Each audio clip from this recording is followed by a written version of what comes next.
Bagaimana ceritanya? Pertimbangannya apa akhirnya ini ditunda? Ya sebenarnya karena banyak masyarakat yang ingin tahu dan sebenarnya juga belum berlaku kok. Saya ikut rapat di situ dan waktu itu dialog banyak sekali, angka-angkanya juga banyak sekali yang dimunculkan, maka angka itu disebut kemarin setelah rapat dan kemudian ya ramai lah mendapatkan respon, tadi macam-macam responnya, pokoknya bagus-bagus lah menurut saya. Pak Luhut waktu kemarin ngecek minyak goreng sama Rob yang ada di Jawa Tengah sempat mampir ke rumah dinas saya dan diskusi lalu saya sampaikan, Pak ini kayaknya yang soal tarif respon masyarakat cukup banyak. Ya Mas, kita postpone dulu aja. Dan keputusan dari rapat pun saat itu sebenarnya tidak serta-merta. Maka perlu waktu untuk diselesaikan secara teknis dan itu PPTWC dan Badan Pengelola akan bicara. Jadi sebenarnya tidak serta-merta begitu. Ya sekarang ada masukan masyarakat, menurut saya bisa melengkapi lah pengambilan keputusan yang jauh lebih baik dan bisa diterima semua pihak. Kemudian akan dilakukan itu ya dialog, kemudian kajian apakah kajian pertimbangan dari faktor konservasi itu sudah dilakukan?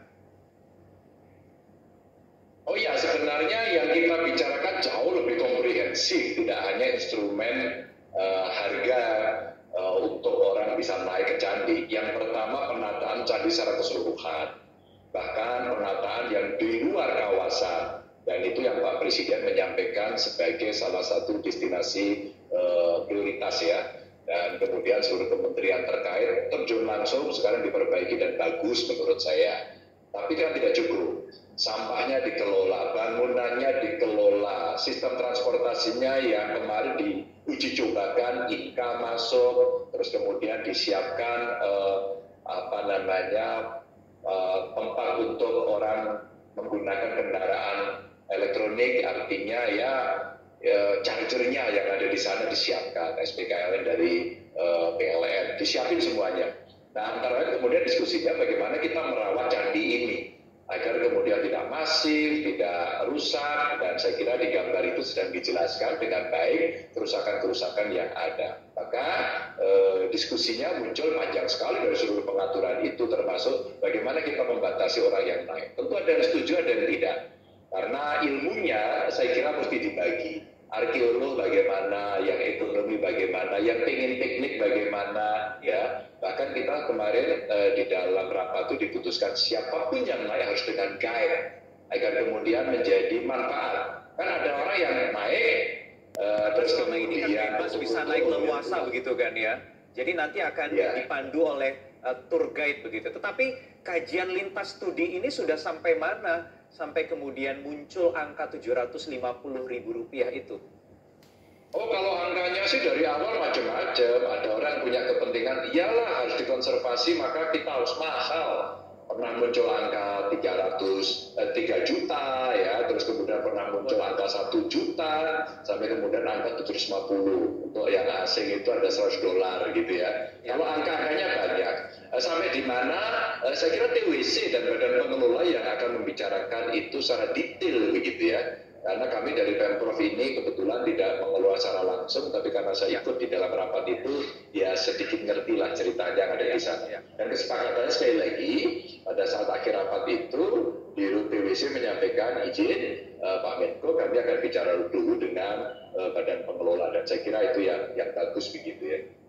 Kalau dari Pemprov Jawa Tengah sendiri, opsi-opsi yang ditawarkan selain menaikkan tarif sampai Rp750.000 itu apa lagi? Sebenarnya banyak ya, yang prinsipnya karena kami tidak mengelola langsung, prinsipnya dilakukan pembatasan. Yang kedua, berilah ruang untuk mereka yang akan beribadah. Nah inilah yang kita tanda tangani dulu kesepakatan di Candi Borobudur dan Prambanan antara Kementerian Pendidikan, Kementerian Agama, Kementerian Pariwisata, Gubernur Jateng dan DIY untuk memberikan ruang ibadah itu. Sehingga kita bisa atur semuanya. Nah dengan cara itu harapan kita orang yang akan naik itu betul-betul dia punya kepedulian. Dia peduli bagaimana naik dengan segala ketentuan yang ada. Jadi protokol orang naik ke candi itu betul-betul bisa ditaati. Kalau tadi di gambar-gambar ditampilkan batunya aus, terus kemudian beberapa reliefnya rusak dan sebagainya, Ya. siapa yang kemudian akan kita peringatkan. Nah, semacam ini sebenarnya publik perlu kita edukasi, karena pasti kalau kita mau memperbaiki itu kan tidak mudah. Termasuk kemarin nyiapin sandal yang dipakai untuk naik, jadi betul-betul disiapin. Sekarang lagi didesain oleh kawan-kawan itu. Sandal khusus untuk naik ke atas bangunan candi gitu. Nah, Betul, ini kan betul, upaya-upaya lain, ya upaya-upaya lain yang bisa dilakukan begitu kan. Selain soal harga yang dianggap oleh banyak pihak ini terlalu tinggi. Dan Pak Gubernur, kita tahu Borobudur dan wilayah Magelang, terutama yang ada di sekitar Candi Borobudur ini kan dalam beberapa tahun terakhir, mungkin kira-kira 1 dekade terakhir ini, pamornya meningkat begitu ya. Karena tidak hanya di kawasan candinya saja, tetapi di sekitarnya itu sudah banyak homestay dan lainnya. Ini juga ikut berteriak, khawatir kalau nanti akhirnya jadi dinaikkan, kemudian ya mereka juga tidak laku begitu. Berkurang orang yang datang ke kawasan Candi Borobudur, itu bagaimana dialognya dengan mereka? Ya, seluruh imajinasi dan kekhawatiran itu tidak keliru. Pasti orang akan punya kesimpulan dengan segala data dan informasinya sendiri-sendiri. Ya, itu tidak. Hari ini kan juga belum dibuka, belum boleh naik hari ini. Ya, dan wisatawan juga udah banyak.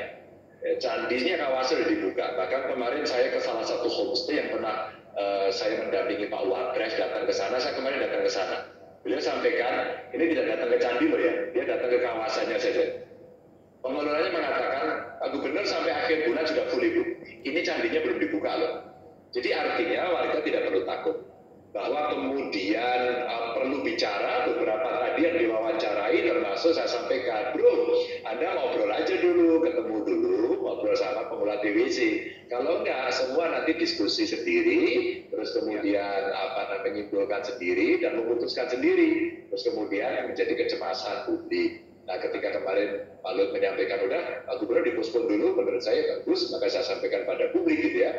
Artinya apa? Kawan-kawan para pelaku wisata boleh kok ngobrol sama kita, boleh, sama pengelola TWC boleh, sama badan pengelola Borobudur silakan. Jadi kita pasti tidak membiarkan. Saya dari Provinsi Jawa Tengah mengkreat event. Sebentar lagi Borobudur Marathon kita ciptakan. Mereka tidak ada yang naik, ya. Atau mungkin yang naik juga nanti dalam masa pembatasan itu juga akan mengikuti aturan. Tapi mereka juga akan datang ke tempat-tempat itu setelah homestay itu. Mas Ganjar, jadi sekarang dipospon sampai berapa lama dan harapannya apakah nanti angka opsi lainnya sudah keluar berapa ratus ribu rupiah kah kalau bukan 750.000? Oh iya, itu kita serahkan lah pada pengelola. Kecuali saya dikasih kewenangan ya. Tapi kalau kemudian tidak, ya sudah. Masyarakat tidak perlu panik, masih berlaku yang lama. Termasuk kemarin usulan pelajar ya. Pelajar itu kan butuh riset, butuh pendidikan, butuh pengetahuan. Itu kemarin malah usulannya kan dari 25.000 kemudian menjadi 5.000. Dan bahkan kemarin itu sempat disampaikan ada usulan bagus. Kalau pelajar dikasih Rp1 saja, membayar tapi Rp1. Saya kira idenya sebenarnya cukup banyak. Tapi biasanya yang ini nggak tertarik ya. Yang tertarik yang cukup kontroversi. Pernah ada usulan untuk pelajar kalau mau ke sana bayarnya Rp1. Dan ini bagian dari komitmen agar soal pendidikannya bisa terladeni dengan sumber apa yang akan dijelaskan di candi itu. Baik Mas Ganjar, terima kasih. Kita akan nantikan terus perkembangannya terkait wacana penaikan harga atau tarif tiket naik ke Candi Borobudur. Terima kasih sudah bergabung di Prime Time News malam hari ini. Selamat malam. Selamat malam.